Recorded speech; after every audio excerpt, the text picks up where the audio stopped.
Venkateswara gold తాకట్టులో ఉన్న మీ బంగారాన్ని విడిపించి కొనబడును.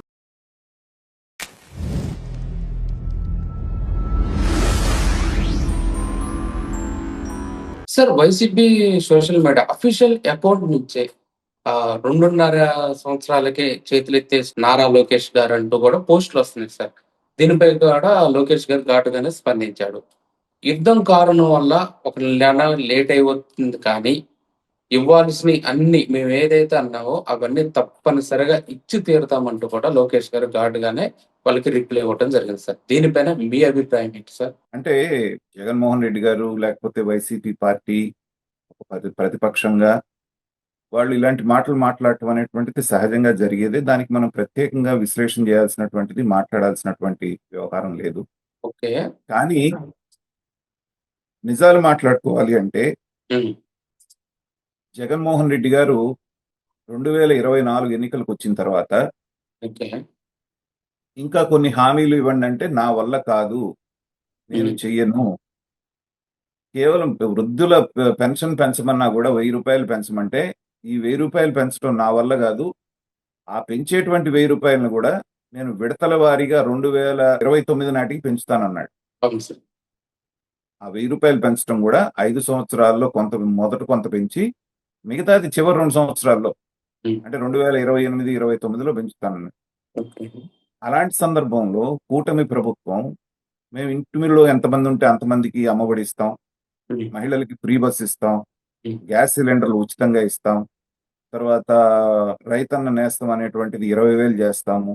ఇలాంటివన్నీ ప్రామిస్లు చేసినప్పుడు ఏంటంటే జగన్మోహన్ రెడ్డి గారు ఎగిరి గంతేశారు. ఇవి ఎటు పరిస్థితుల్లోనూ ఈ ప్రభుత్వం చేయలేదు ఒకవేళ చంద్రబాబు నాయుడు గారు అధికారంలోకి వచ్చినా. కాబట్టి ప్రజలు ఇతన్ని నమ్మరు అని బలంగా నమ్మారు జగన్మోహన్ రెడ్డి గారు. అవును సార్. కానీ జగన్మోహన్ రెడ్డి గారి పాలన తీరు చూసిన తర్వాత ఆయన బటన్ నొక్కుడు కార్యక్రమం అనేటువంటిది పెట్టి చూసినప్పటికి కూడా ప్రజలు ఏంటంటే చంద్రబాబు నాయుడు గారిని నమ్మి ఆయన ఇంకా ఎక్కువ ఇస్తానంటున్నాడు కాబట్టి ఆ కారణమే కాకుండా ఇంకా పలు కారణాల మూలం చంద్రబాబు నాయుడు గారిని ముఖ్యమంత్రిని చేసుకున్నారు. అవును సార్. చేసుకున్న తర్వాత ఏంటంటే అన్నటువంటి పథకాలు ఇవ్వడానికి చంద్రబాబు నాయుడు గారు కొంత టైం తీసుకున్నారు. ఎందుకంటే ఆర్థిక పరిస్థితి అనేటువంటిది గందరగోళంగా ఉండి అవును. ఖజానా ఖాళీగా ఉన్నప్పుడు ఏంటంటే ఆర్థిక వనరులు సమకూర్చుకోవడానికి అసలు ఏది ఎక్కడుందనేది ఆయన చూడటానికి 6 నెలల పాటు పట్టింది. అవును. ప్రభుత్వంలో ఉన్నటువంటి అధికారులందరినీ కూడా పొల్యూట్ చేసి పారేసి అధికార యంత్రాంగాన్ని మొత్తాన్ని కూడా కరప్ట్ చేసి పారేసిన జగన్మోహన్ రెడ్డి గారిని దాని నుంచి ప్రక్షాళన చేయడానికే చంద్రబాబు నాయుడు గారికి 6 నెలలు పట్టింది. ఆ తర్వాత ఒక్కొక్క పథకం అంటూనే వాళ్ళు బాగా ఆశలు పెట్టుకుంది ఏంటంటే మీరు తల్లి ఏదైతే ఎంట్లో ఎంతమంది ఉన్నారో అంతమంది పిల్లలకి విద్యా దీవెన అనేటువంటిది ఏదైతే ఇస్తా ఉన్నారో అది వీళ్ళు ఇవ్వలేరు అని చెప్పేసి అనుకున్నారు.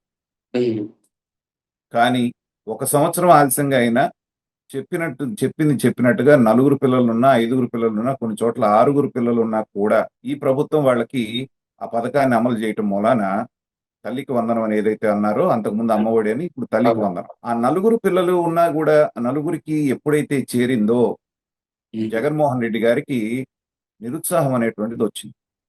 వీళ్ళు ఇది మనం అనుకున్నాము కానీ చేసి చూపించారు కదా అనేటువంటిది ఇక మన ఓటు బ్యాంక్ అనేటువంటిది బొక్కబడుతుందని అనుకున్న తర్వాత ఎప్పుడు అవకాశం వచ్చినా దాంట్లో ఏదైనా చిన్న లొసుగు జరిగినా లేకపోతే కొంచెం ఒక నెల ఆలస్యమైనా 15 రోజులు ఆలస్యమైనా ఈయన కంగారు పడిపోయి అదిగోలేదు ఇదిగోలేదు అని చెప్పేసి విమర్శలు చేయటం అనేటువంటిది సర్వసాధారణమైపోయింది.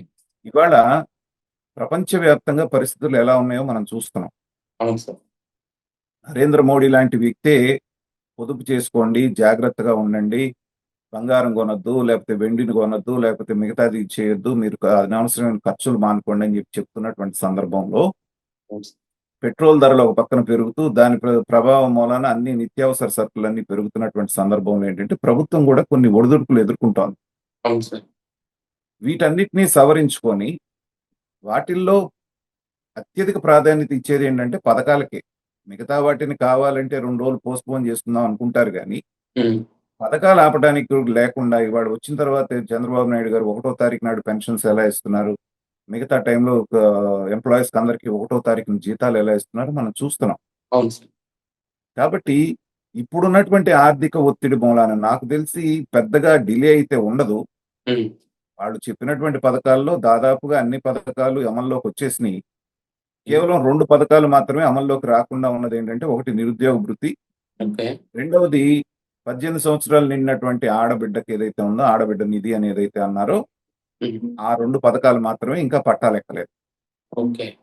18 ఏళ్ళు నిండిన ప్రతి ఆడపిల్లకి 1500 ఇస్తానన్న పథకానికి ఆల్టర్‌నేటివ్‌గా హ్మ్.